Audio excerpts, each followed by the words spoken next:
Buenas tardes, nuestro equipo está conformado por Carla, Carlos y yo, Ivonne. Nuestro grupo es el sexto C y hoy vamos a hablar de unas preguntas las más comunes en filosofía. Empezamos con la primera pregunta, que sería ¿de qué manera nos relacionamos con el mundo?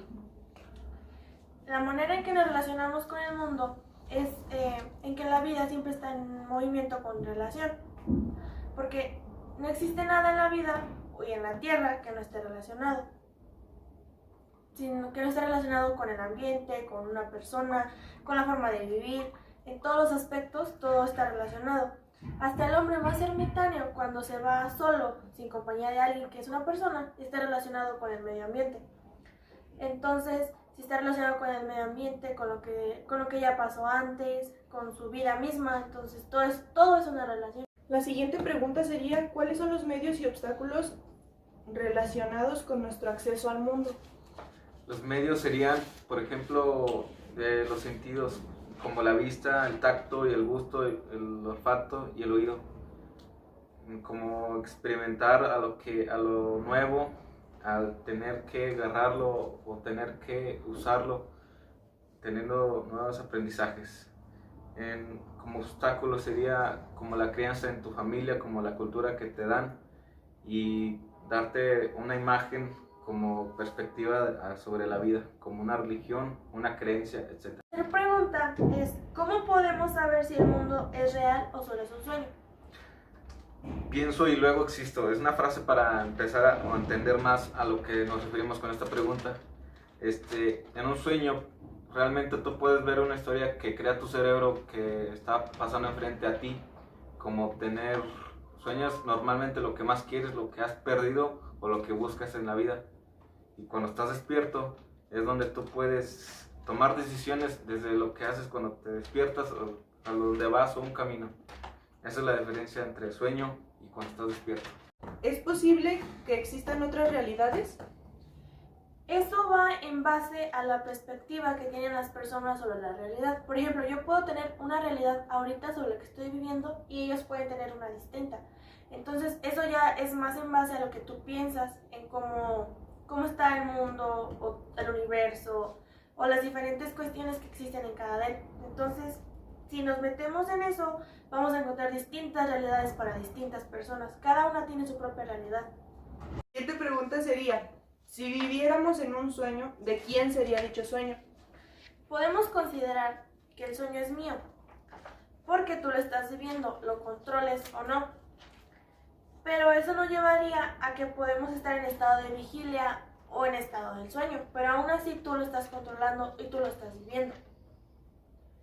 También para agregar un poquito esa pregunta, ya dependería del pensamiento de cada quien, ya que debido a las creencias y algunas religiones que creen que ahí estamos viviendo en cierto sueño o en ciertas cosas, hay creencias que se basan en ese tipo de cosas.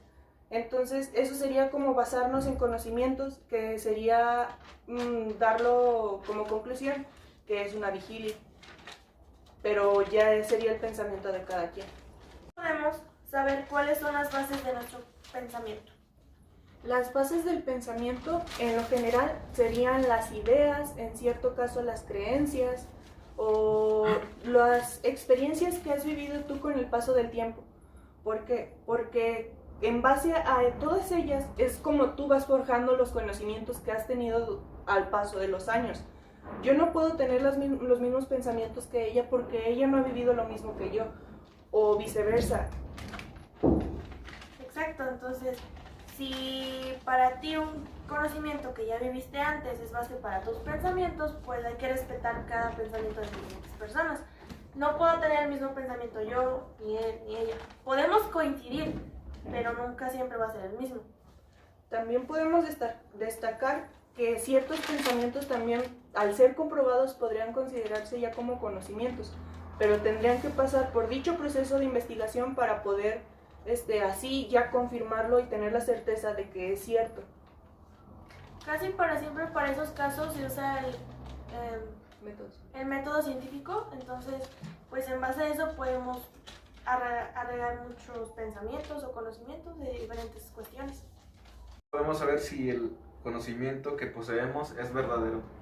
Para saber si el conocimiento es verdadero o no, basándonos más en tener la certeza de que realmente es cierto y no estar en creencias o pensamientos de cada persona, sería basándonos en 3 conceptos: la lógica, la pragmática, por adecuación o correspondencia. Esas 3 se basan un poquito más en el sentido común en ciertos casos y en otros en investigaciones o verdades que se han pasado a lo largo de nuestra historia como seres humanos, y las investigaciones que han sido que se han convertido en conocimientos, demuestran que estas son conocimientos verdaderos, que son certeros y que no están equivocados. Pero en ciertas cosas varían, porque con el paso de los años hemos avanzado mucho, evidentemente, y ha cambiado mucho la forma de pensar, y algunos pensamientos o algunos conocimientos se han cambiado a lo largo de los años. Es por eso que no hay tanta certeza de que eso sea cierto, pero en esta época es un poquito más ya la certeza de que se tiene, que es verdadero en sí los conocimientos que se tienen por el momento, pero probablemente a lo largo de los años cambie. Yo pienso que una forma también de verificar si algo es verdadero o no es, por ejemplo, siguiendo el método científico. Esto te dice que si cualquier persona que lo haga va a llegar a los mismos resultados. Entonces, si ella hace algo y llega a un tal resultado y yo lo hago y llego a ese mismo resultado, se puede decir que es verídico, pero ya tiene que pasar por un cierto proceso de investigaciones. Lo más viable es hacer la investigación y no darlo por cierto, como lo hacen las creencias o las culturas, porque no todo es cierto y no todo está confirmado como que es verdadero. Por eso es mejor tener una investigación que sea un poquito más justificable para poder tener la certeza de que eso es cierto. Ajá. Y que varias personas lleguemos a ese mismo resultado. O no todas, pero muchas lleguemos a eso. La mayoría. La mayoría. Entonces es probable que en un futuro... ¿Cuál es la diferencia entre el conocimiento científico y el tradicional? El conocimiento científico no es algo aparte y radicalmente distinto del conocimiento natural, sino que se basa deriva de las disciplinas científicas que se ausentan sobre el conocimiento y la manera de descubrir la realidad propia del sentido común y de lo que expresa el humano.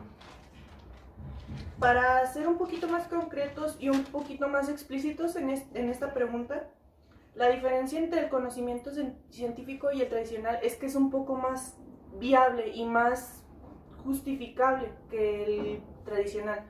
¿Por qué? Porque este se basa en investigaciones y en un proceso largo para ser confirmado. Exacto. Y el tradicional, pues es, como su nombre lo dice, pues tradiciones, depende de cómo fue la cultura de cada persona. Y hay muchas culturas, hay muchas tradiciones. Cada país, cada estado, creo que también cada ciudad, cada familia tiene diferentes tradiciones.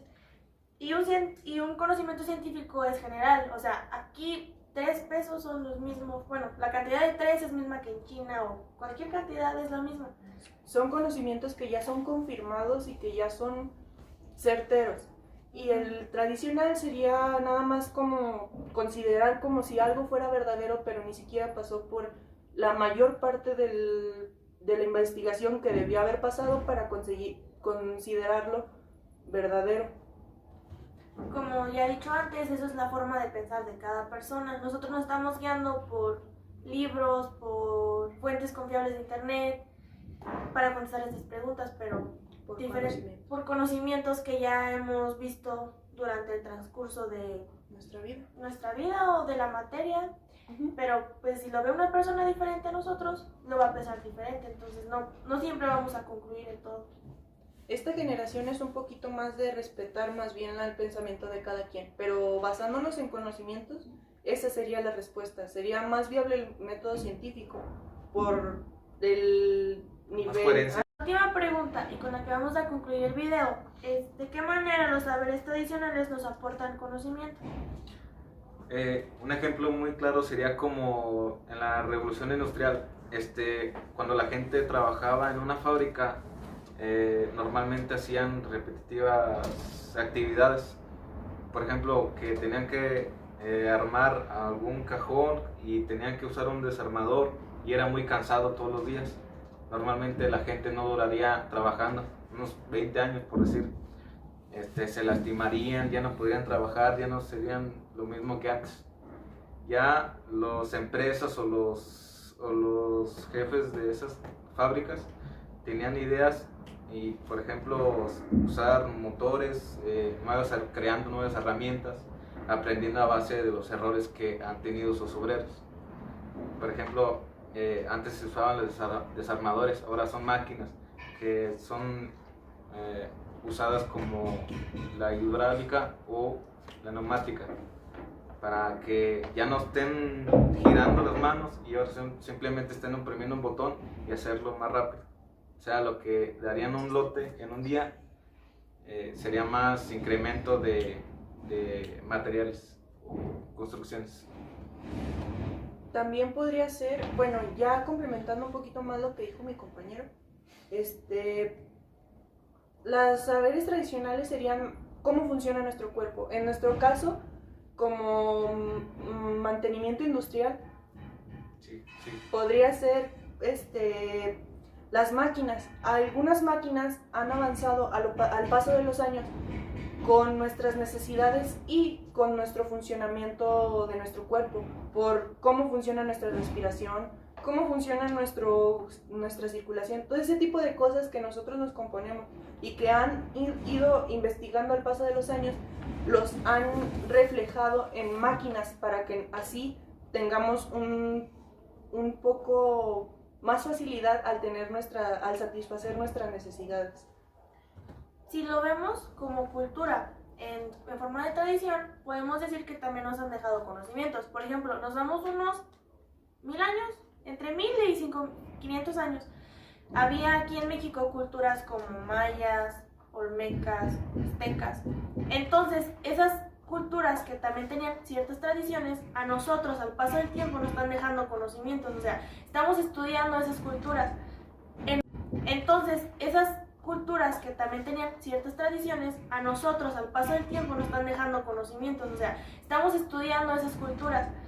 En unos ciertos años, generaciones más futuras van a hacer lo mismo con nosotros. Obviamente van a ser distintos ideales, como los que tenemos nosotros, a distintas culturas, pero aún así nos están dejando conocimiento, que son tradiciones, culturas, ideologías de diferentes personas, pero nos están dejando conocimiento, porque las estamos estudiando.